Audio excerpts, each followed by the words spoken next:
name is Georgia Schreiber and I'm the acting beauty director for Elle, and I'm here with my lovely panel of hairdressers and also editors as well. So we've got the fabulous Josh Wood, I mean, hairstyles and stars. You would have seen his products in Boots, everywhere, master of colour. Thank you. Then we've got the amazing Adam Reed, again, legendary hairstylist. You would have seen his work everywhere, editorial, on TV. Normally the master of the best beanie hat in London, and you've let me down today. But yeah, please welcome Adam Reed as well. And then finally we've got MP, Paul Scully, Minister for London. And wait, I do have your full job title, which is, I'm going to say it, Parliamentary Under Secretary of State in the Department for Business, Energy and Industrial Strategy.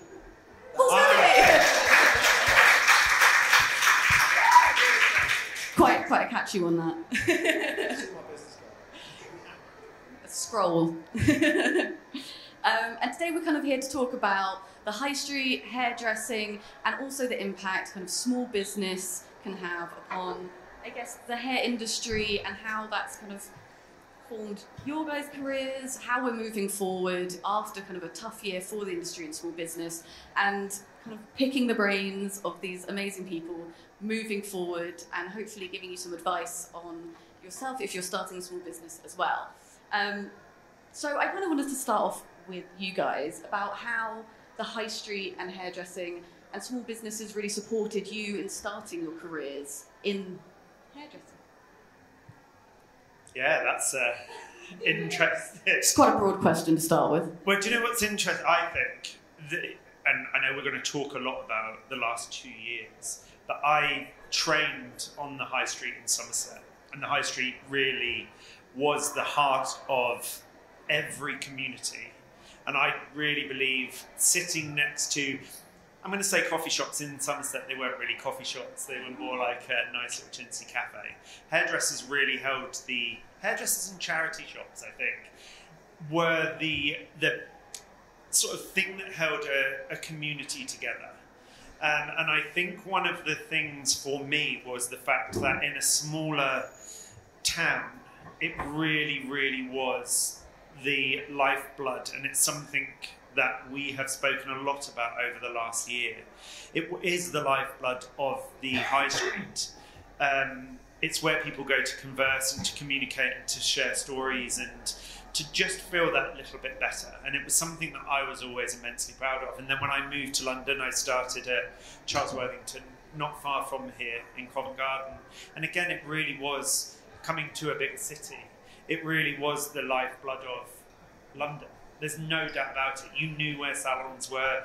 You knew that if you came to Seven Dials, there was a Sassoon, Tony and Guy. You know, these salons really were where communities were built. And I think that for us, one of the key things and the nicest things about salon is that community. And one of the most difficult things about the last year is how that community literally was uprooted. And it's how we reroute that. It would be really easy to be negative about the last 2 years, but that's never going to allow us to move forward. We have to move forward. We have to move forward by communicating. We have to be able to rebuild those communities, because if we don't, the effect will be devastating. There is no doubt about it. We can start to see it, and we were just saying, coming into Covent Garden today, I love shopping. I'm not joking. I mean, we can see by the trainers at it. Like, there's a. I love shopping. I put a subtle shoe on today.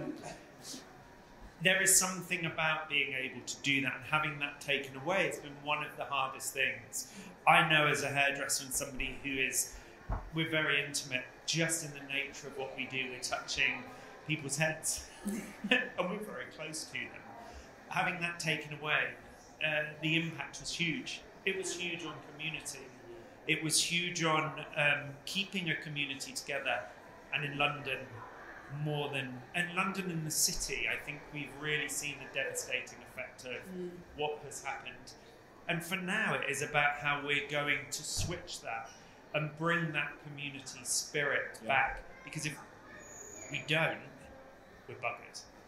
We really are.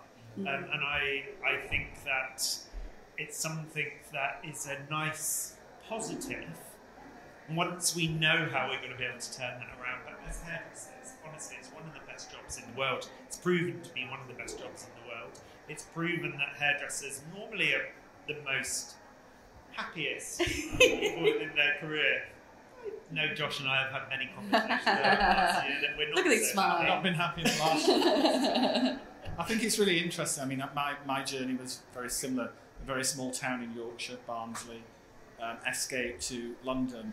But from a more commercial perspective, what I found is I started my own business in central London in 1999. And I've actually made great friends with a lot of landlords, because what they identified with is we can create footfall. So, the shops by the side of us, my first salon was in Chelsea, they actually became very sought after destinations. So, there is, for me, it's all, as Adam said, I'm working in a salon, so it's about the community, the connection, how we support each other, how we support the client.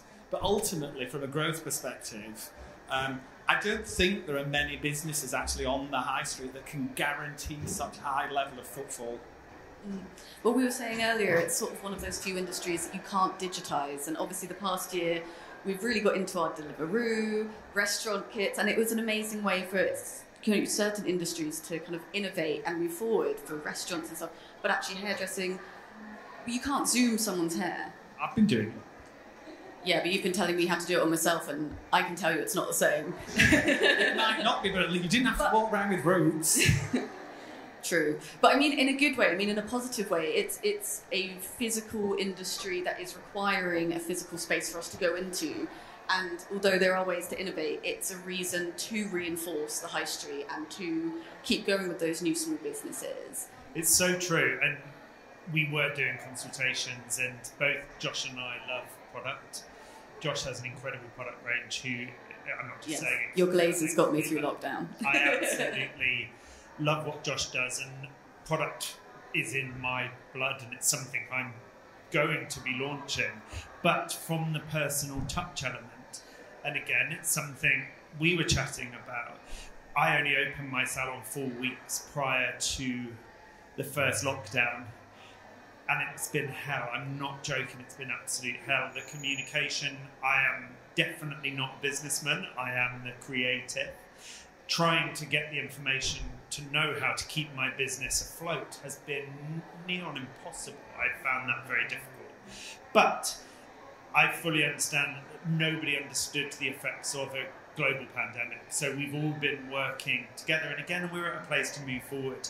But what we did, we were not busy for that first 4 weeks because of the fact that the pandemic was being announced, and we invited NHS staff into the salon just to wash their hair at the end of the day, taking into consideration those incredible people also had no idea what the next 18 months were going to bring. But do you know what we did? We just were shampooing their hair, and sometimes it was just they'd come in from Barts or London Hospital, and we would wash their hair, and that enforced to me the importance of the touch. And the fact that Deliveroo is incredible, and you saw Deliveroo editions. You couldn't do that with salons because you couldn't up. We could do a certain level, but to take it to that level of you touching somebody's hair and touching their head, it shows the importance of the beauty industry as a whole, and that's the thing that was missing. And do you know what? We could tell people how to try to cut their fringe, how to apply their colour, and we could give them options. But the touch element of what we do and what makes our job special couldn't happen. That will never be replaced. I think it's brilliant the way that that both Adam and Josh came up with community really early on in their what they were saying, because it's absolutely the fundamental of, first of all, what we talk about the high street. And I think I was a local councillor back in the early 2000s, And I remember talking, people in Sutton were saying, well, what does Sutton High Street look like in 15 years' time? It's a long, straight high street on a hill, it's a mile long. It's not one of these sort of grid systems, which is sometimes better. So we really had to think about reinvention. Basically, everyone could diagnose the problem half a dozen times. No one really came up with a solution. We're now having that discussion, but it's 18 months, it's not 10, 15 years, and these kind of things. And so when, you know, we were looking at it from a department, I think actually, and you talked about my title is Parliamentary Undersecretary State for Labour Markets, Consumers and Small Businesses. You can shrink all of that. You shrink all of that down, but you can shrink all of that down to Minister for Unintended Consequences.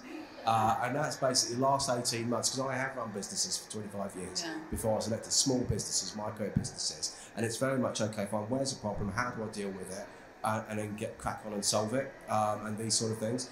And so it's been an incredibly intractable problem. I think the last 18 months we've used the word unprecedented an unprecedented amount of times. It's just, you know, sort of come up time again. And so I was delighted when we actually, first of all, we put together a team for personal care in our department, because our department looks after aerospace, it looks after automotive, it has steel, all these, you know, the big ticket things that people know about, because they tend to be in one cluster, in one town, here and there. But obviously personal care and beauty is dotted around our high streets, dotted around our communities. It's massive as a whole, but it's spread out right the way across the country. And so it's so important that we didn't forget about that, and I'm glad that we've got the team now in the department to work with you. But also it was good that we were able to get you open first in the later lockdowns, because I saw the difficulty, the pain that you guys were going through, and the conversations that you guys were having. Lucky you didn't. Well, no, I saw it at the end of Zoom. I saw it at the end of Zoom. Especially me, I did absolutely. Well, no, good. But to be fair, good. Again, to be totally fair to, it was unprecedented. I don't want to hear that word. I don't want to hear furlough. I don't want to hear any of those words moving forward. And again, the British Beauty Council, who we are here with today, I really do respect the fact that you saw the importance of our industry, not just from a monetary, financial perspective. Well-being. Absolutely the first. That's the reason about getting you back open. And absolute congratulations, and a huge amount of respect for you for seeing the importance of it. Because I do believe in the first, we did feel forgotten. And we could absolutely harp on about that forever. There's no point, because we do have to move forward. And having a very key understanding in the importance of well-being, especially after a pandemic when the effects are hugely evident.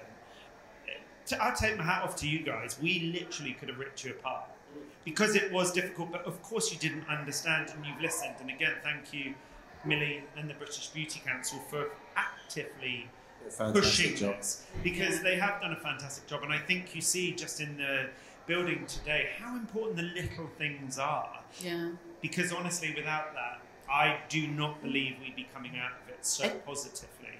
So I think it is one of those things where, you know, it's very unfortunate that we had to have a pandemic to make everyone realise how important the wellbeing and beauty industry is. But now people's eyes have been opened, and, you know, so true. People are well aware now, and hopefully this never happens again. But we will be well prepared to deal with it much better, and it's an industry that now is being treated with more respect. Absolutely.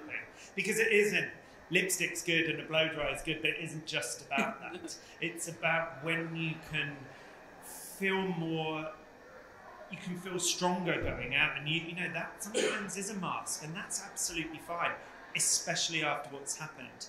But we are still in a very precarious situation where we haven't seen the full effects of the pandemic, and it's a really scary situation for salons. People are not coming back into London. They are using the salons outside because it's easier. They don't need to come back into London, and London has been battered, not just from the perspective of bums on seats, but recruitment and getting teams into the salons and keeping these businesses going. We're in a really difficult situation, but a really optimistic situation, because we can grow. Yeah, and you're part of an ecosystem, and most ecosystems are precarious. They're fragile, and you know, you don't come into London to hotels. You don't come to stay in a hotel just to sleep in another bed. You come in here because of the salons, the restaurants, the theatres, the landmarks, all those experiences. That's the same for any town, any city, any coastal area. And it's the same about ecosystems around high street. So you're absolutely right. Some of the stuff I do around small business is working on different groups. Well, I was talking to some people downstairs when we were talking about boosting female entrepreneurs and getting more female entrepreneurs. And crikey, what more of a sector can you get to highlight? So when 80% of personal care companies are female-led, 60% of them of people within the business sector are self-employed. There's a lot of young people within the sector as well. And actually, what I found, with all the stuff that we do, is when I've spoken to people from looking at female-led businesses, I think minority-led businesses, disabled entrepreneurs, young entrepreneurs, the questions are always the same. It's access to finance, access to infrastructure, it's peer-to-peer networking. I've got someone to talk to, and mentoring as well. I've got someone that's just been through, not Richard Branson, but someone that's just been through, opened their first salon, opened their second salon, taken on their first employee that I can relate to. But the answers to female-led entrepreneur, ethnic minority, are nuanced. They're different for each of those groups. And that's what we've got to try and work together now, and breaking those barriers. That's something I kind of wanted to speak to you, Josh, about. I mean, obviously all of you, but just like, you had to adapt last year. You are by no means a new small business. You're a very established business, but equally it affected you and you had to adapt. And I wanted to talk to you a bit about kind of how you did adapt your business and actually what changes you made that have not necessarily improved your business, but you kind of were a nice positive move that actually you're now going to lean into and you wouldn't have done before. Yeah, I agree with everything that Adam said, but I feel we have a responsibility within beauty to grow and develop in different ways. I cannot rely on people coming into my salon anymore. I have an incredibly diverse business. I mean, we're at about 120 people in our organisation. We have digitalised hair colour to some degree. We are a business that is selling a service and then a product. It's not the other way around. We're not selling products, we're selling services. And for services, you need people. We did two things that I feel very proud of during the time that the salons were closed. I had one side of my business, the salon business, which was withering, and my direct-to-consumer product business just grew like more than anybody could ever imagine. So we were actually employing a lot of people. It didn't matter where they were in the UK. So, my business is very West London centric. I mean, I get a nosebleed by coming to the West End. So, we know we are very niche, but we were employing people all over the UK. And we actually, for our video consultants, our colour consultants, we were actually getting a lot of hairdressers that had been, probably past their sell-by date, they thought. People that couldn't stand in hairdressing salons anymore, arthritis, very common in the hairdressing industry. People that had, they just couldn't access salon life anymore, but they still had passion. They've got passion for hair and they've got passion to help people. So we really harnessed that during the lockdown. And I've had to hire the best people I can afford in the digital world.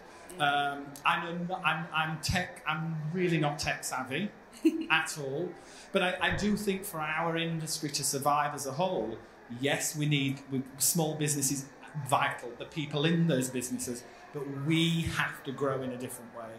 And the other thing that I worked on was setting up a bursary and training program with John Moore's Liverpool University, whereby we helped some students through their university course by connecting them with Princeton in America and paying for a shared learning experience. So those people were actually formulating products for us in Liverpool.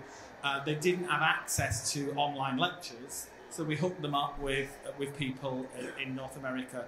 So, I feel more excited actually about the possibilities that we have today in the hairdressing industry than I probably have for a long period of time. But it does feel like we're starting again. I think, George, is really interesting again that something you just said, Josh, about I'm not tech savvy or all of these kind of things. And I keep hearing, just over the last hour, I think I've heard a number of people, as I've been walking around here and gone, saying, I'm not a business person, I'm creative, which clearly is what you're going to be in this sector. So how do we, and it's exciting therefore to hear what you are doing about planning forward, because so many people in small businesses tend to work effectively for their business. You just do the day-to-day, especially in this last 18 months. All you can do is survive, it's trying to survive. You don't have time to work on the business. So how do we get together, and this is where the British Beauty Council and all these initiatives are important, to work on the sector? What can we do to make it more resilient? And one thing that I was just chatting to someone downstairs on is about our Help to Grow management. It's something that the Chancellor was launching the other day. So if you have 5 employees up, then you can actually get access to a mini MBA effectively. So a business school, you go to a business school, there's a number of them around the country, and government will pay 90% of the costs. So 750 quid, and you get a full-on course, 12-week course, and then peer-to-peer networks after that to really bring in structured management techniques into your business. Yeah. You can go off and do your creativity, which without that you don't have a business in this sector in particular. But then have that rigour and resilience. I mean, I think you've really hit on something. Then I don't want to be contentious, but I'm growing a business. I'm employing a lot of people. British Beauty Council have helped us get that recognition. I'm contributing a lot to the funding of. We've got to pay the rent as well, Paul. Yeah. And you know what? That's what worries me every night of the week. How are we going to pay? It's like gas break, grow, jump back, grow, jump. And I know every business is in a very similar setup, but it does seem to me, we've just got this deeper relationship with government. We've been recategorised out of hospitality, thank goodness. But for me, and the work that I do with the British Beauty Council and Millie, we've got to get you guys up to speed with to help us understand how we can grow. Mm. Because I think it's a new relationship in a way, but I really look forward to being able to. I'm gonna kill my business. I know I'm gonna make it amazing, but I'm gonna need help. Look, I'm a simple lad, Josh. I've got 2 ears and 1 mouth. I'll use them in that proportion. Snaps for Josh, guys. I think, it's so interesting, and I mean, you turned, you say you're very kind of niche, but you've turned your business into a national business, and actually, although there have been jobs lost maybe on a more local basis for you, it's actually turned hairdressing, especially London hairdressing, which is arguably the best in the country, people travel to be part of it, it's actually expanded it to make it more accessible to the rest of the country. And now if we have, we know people are not travelling down as much, but that doesn't mean that you can't be part of the best hairdressing in the world.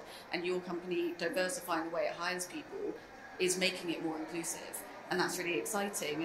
And, not to be all silver linings about it, because we know there are the other challenges, but that is an exciting change in the way that the industry works. People might not know, Paul's mum was a hairdresser, so I'm told, which... In the 60s, she met my father. She'd been married before, and she when she got engaged, she went down to see my grandmother with pink hair. After her cut, she needed Josh back in the 60s, I was going to say. Yeah. It's launch pink, so be careful what you say. It's a great pink. I mean, I feel like this. I'm required to ask the worst haircut she ever gave you. To be fair, no, it wasn't the worst cut she ever gave me. I went back from university with the sides of my hair. I had a wide blue mohawk when I was. Wow. My father had a Bobby Charlton haircut, so I knew where my hair was going. So I made the most of it while I had it. I've only just rediscovered hair in lockdown 1 when I started going back to a scissor cut rather than the buzz cut. Very good, very good. And I bet Rishi didn't come up with that one, did you? You asked me that Wednesday. Rishi did not mention a blue mohawk. No. In my mind, he's had the same haircut since he was 8. And moving forward, what are you excited to see? Because I know we've spoken about the challenges and we know they are very real, but what are you guys excited to sort of, I guess, hopefully either get back to normal or move forward and try something kind of new? What are you just excited to see happen for the hair industry? you know, for me, the resilience of this industry's been insane. It's been amazing, and the support that we have seen within the community from our clients has been second to none. I think the payback from us as professionals, what Josh said, learning new skill sets and actually being able to, both Josh and I trained in a time, we discussed this earlier, where things were very different. We were literally dead by the end of the day. We went home for an hour and went back in the next morning, and we worked. Did more cleaning than hairdressers. And cleaning of kit bags and all sorts of things. But actually, I think there will be a huge resurgence into young individuals who want to come into this industry, because it is an exciting industry. This isn't just hair, this is hair and beauty. It's an insanely exciting industry. And as Josh said, you know, we're friends, but also I follow what Josh does. And I think it's incredible, launching and revolutionising the at-home hair colour industry.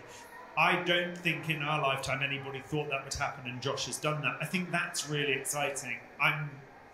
Josh knows, and I mentioned earlier, I'm launching a brand with an amazing group of people, and what that group of people are giving me is a totally different outlook on business. And again, I am not a businessman in any way, shape or form, but what I have is a vision. And the people that I'm working with, and Josh and Jonathan and other hairdressers, Zoe O, and people that I work with really closely, we're looking at how we can do things differently to not just make us happy within our business, to make the consumers that are coming in happy, and for us to give a different experience. I definitely want a closer relationship, and to maintain the relationship that we have built with the people that run the businesses in this country, the government. Because again, what I felt right back at the beginning, and as I said, it would be really easy to look at the negative. We can't do that. We have to look at the positives of this. And the fact that we have a great communication starting, and that building that communication can only be good for everybody.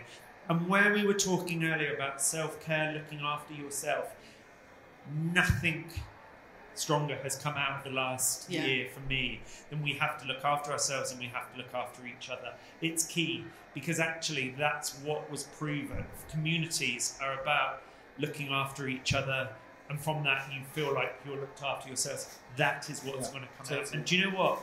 As an industry, it used to be back in the day, nobody communicated because it was a competition, and you wouldn't talk to somebody else. I went to see Josh and Jonathan because I literally was in such a mess. My head, my business, everything. And to sit down with people that I respect was amazing. And we've kept an open communication. I'd ring Zoe, Zoe would ring me. I've spoken to Sally Brooks, I've spoken to these hairdressers. That community, and we spoke about the community of the high street.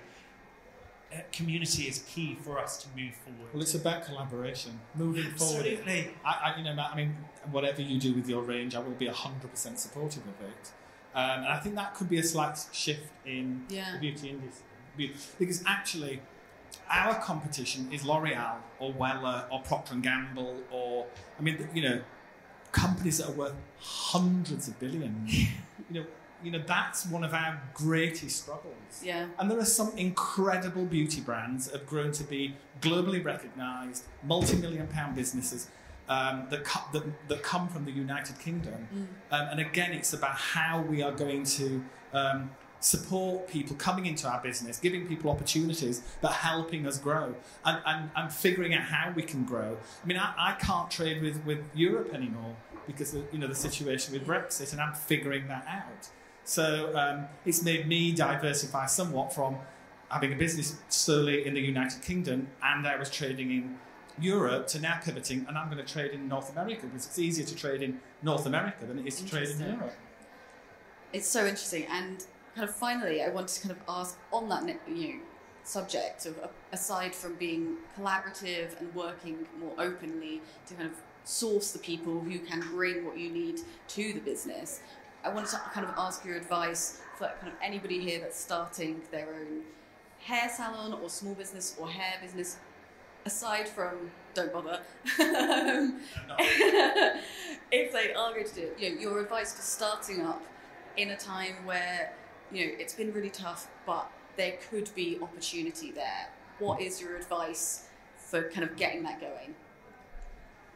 A good accountant. I mean, I think where our age group, I think what we've come from is very isolated businesses that have been very fundamentally built around brand, and everybody's territorial of brand. You know, things like WeWork and shared workspaces. And, you know, if I can't afford the rental, you can't, come and work with me for it. Like I think we've got to think differently about how we nurture business moving forward. I mean, you know, there's enough brilliant hairdressers in this United Kingdom for us all to have our clients, all to have our own identity and brand and style, but it's very, very difficult to make a business work.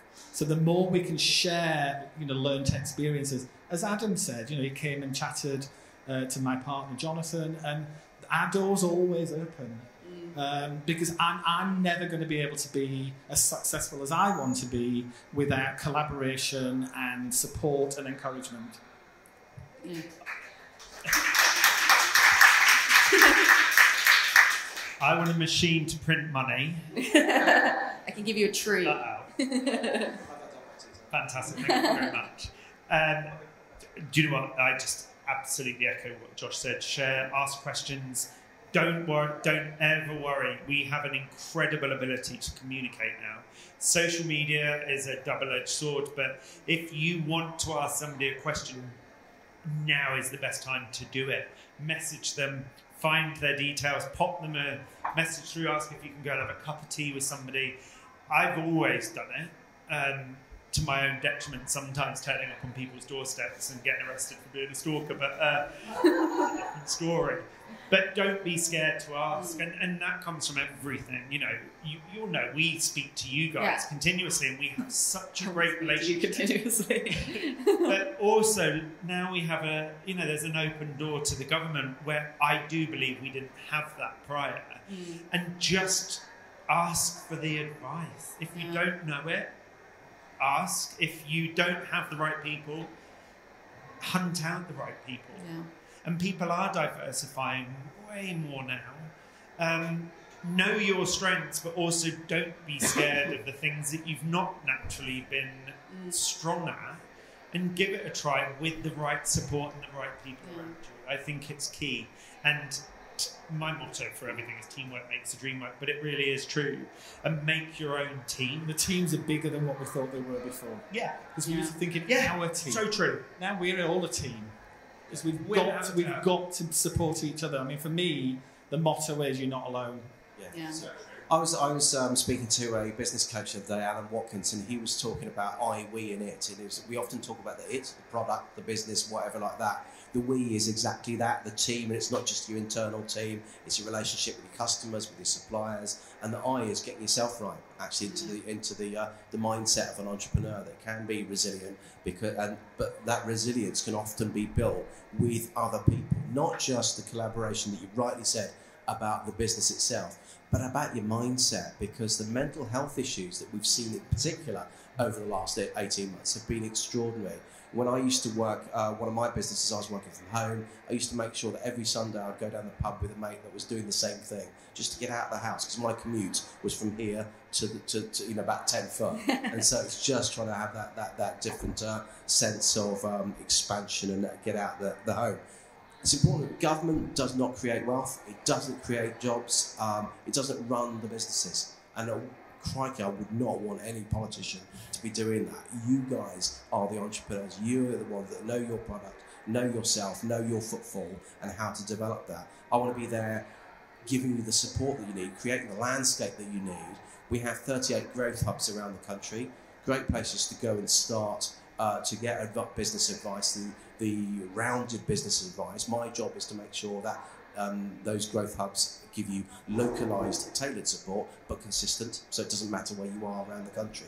Because we've talked in the last hour about London quite a lot, but I was up in Lancaster, and it comes back to the collaboration. I was in Lancaster last week, at a tech centre. It was an old council social services building that they converted into a digital startup collaboration area.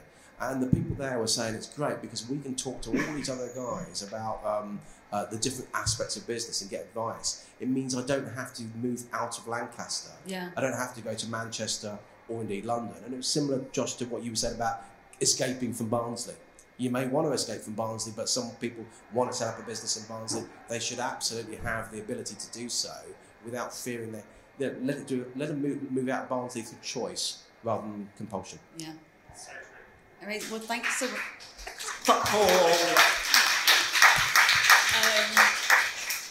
Okay. Well, I'm gonna take it to any questions. If anyone in the audience has anything to ask our amazing hair panel, don't be shy.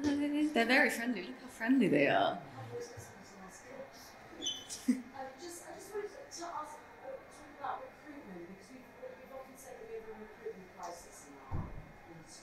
Particularly the hairdressing industry. What do you think the recruitment's going to be like for the next couple of years? Do you think we're going to get people coming into the industry? No, I think it's going to be hell. Like, honestly, it's the most difficult thing, and actually it was the first thing Josh and I talked about downstairs. I think this is very city-centric. As Josh was saying, we support different people. I work with a couple of colleges to encourage students when they leave college to come into a salon. The big problem that we have at the moment is young people's need to be famous. And I know that's quite a broad statement, but it's the immediacy.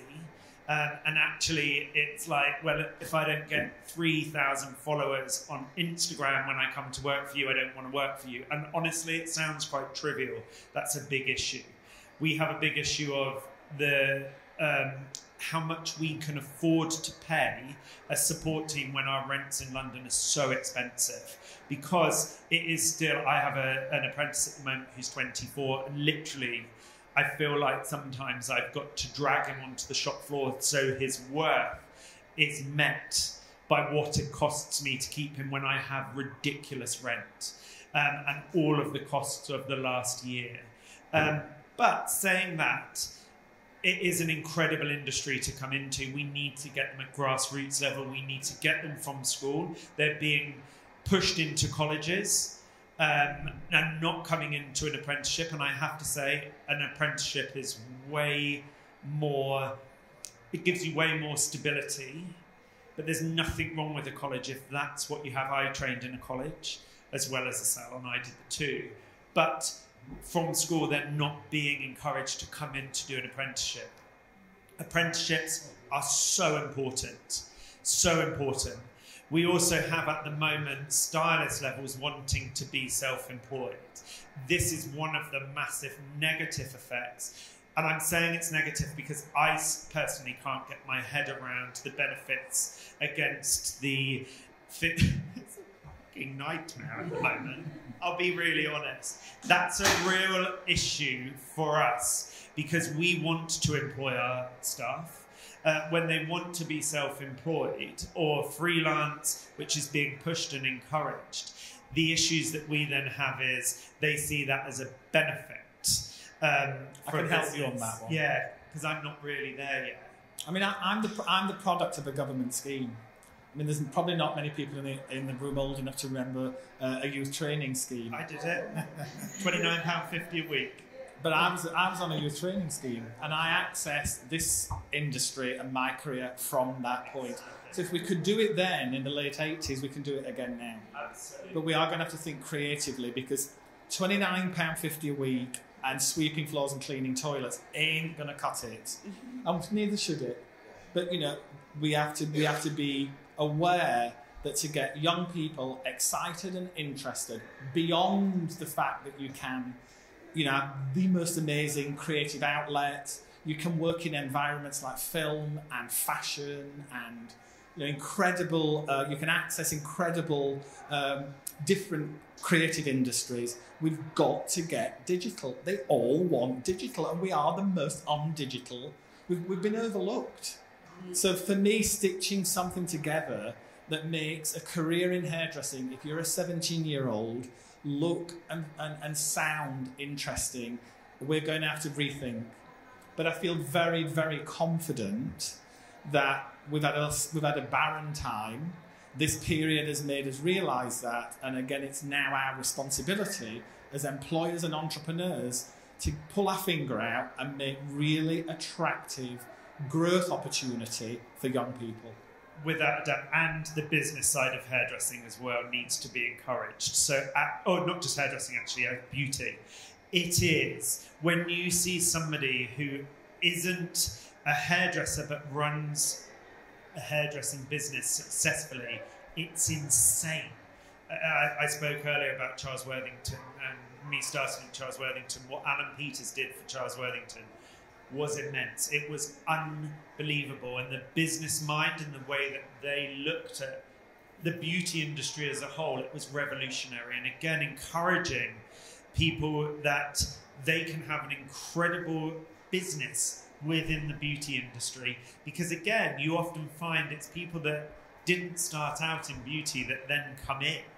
Why not start it right from the beginning and get this collaboration going? You know what, Paul, for your benefit, because you might not know these names, but from a opportunity perspective, Peter or somebody like John Frieda, these were people that employed hundreds of people, and they also sold their businesses for tens of millions of pounds. I mean, it's what the country needs. Start small, start with an idea, creativity, grow it, help people, nurture people, both creatively and, as Adam quite rightly says, I'm no great mathematician. I can add up. I don't like balance sheets that have got a minus or red lines in them. But where I know my weaknesses are, I go out and hire the best I can possibly afford. Absolutely. And I think that is that awareness actually is really, really. It's probably the number one business rule, isn't it? You don't have to know everything, but find a man who does. I know I'm really good at what I do. I really am. But I'm not good at the other stuff. So hire the people to do it for me. It's so true. And actually, I struggled. When did I come and speak to you? That's 2 years ago, wasn't it? Oh no, that was for somebody else. Another visit. That was somebody else. That's 2 years. From that perspective, I was hunting for somebody to help me run my salon business. Near on impossible to find, and it shouldn't be, because it's such an exciting business. And it was like, God, where do I go to find these people? And actually, Millie, Josh, I've got a really good support network of people. But it should be encouraged that the business side of the beauty industry is probably one of the most exciting. Yeah. It can Highest bring growth. Financially, it's immense what you can do with an incredible beauty brand. And we need the people in who are really excited and don't just see it as a day-to-day job. No, it's interesting because my faux pas actually is absolutely right for this, because it would inevitably be 80% chance it will be a woman actually that you find to do these things in this sector. But one of the things when I was down looking at number 7 stall downstairs, Nathan there was talking about the fact that it's not just about the product that they're selling, it's not the product in the tube, it's the composition of the tube, what the packaging is, why it's like that, the science behind that, the science behind the product, the marketing, the business, all of that. We need really good people to be coming in right at the grassroots level through to recognising that the beauty sector is not just a trivial business. This is a properly phenomenal for this country. Great phenomenon. Do you think there is an issue within kind of the education system and schools not really taking these kind of industries and jobs seriously? Well, it was funny. When I was at school, hairdressing was frowned upon. Well, it was what you did if you couldn't really do anything else, unless you were really... PE teacher of beauty. That's me. Me too. I was always like... I was at the back of the class. I was 13 and doing Saturday work and what have you. It's really interesting because actually when people come into it and see what we do, they're like, God, I never knew that there was as much on that. But we're running business. But this is actually comes right back to what you were saying about schools, about having that sort of rounded offer for people, not just go to college and things like that. Because you're absolutely right. There's nothing wrong with for some people to say, right, I'm not good at anything else. Why don't you go and try that? But actually, you want to. But you want to be more proactive than that. You shouldn't have to just go to university. You shouldn't just have to go to college. You shouldn't just have to get an apprenticeship. You have to have the rounded offer for people at school, getting ready to leave school, so they've got proper options, they've got proper choices, rather than being shoved into compartment. That would really help us, because today somebody that comes to, well, we don't get them actually coming really into the hairdressing industry. We've got to go and find them. But you know, again, in my organisation, what I've realised is that if I get somebody, they go in every single department I've got. So they go in product research and development, they go in marketing, they go in performance, marketing, they go in every, because there's not going to be they don't want to do what I've done, they want to do it differently, and again, quite rightly so actually training people in the organisation that you're in, rather than just in hairdressing, for me is vital in today's world. Some of the bigger salons and companies within the sector may be able to take advantage of the Kickstarter scheme, and hopefully that's something that will there to complement the apprenticeships and to get that grassroots kickstart. Says it in the note. Get kickstarted at a lower level. Well, that was what the collaboration was there for, with colleges and other providers. But yeah, no, take your point. Any other questions? Come on. No? Okay. Well, thanks so much, guys, for coming. And thank you all to Josh, Adam, and Paul for sharing your wisdom and being so honest and candid and helpful about everything. It's been a pleasure to have you. Thank you. Good to see you. Thanks for everyone.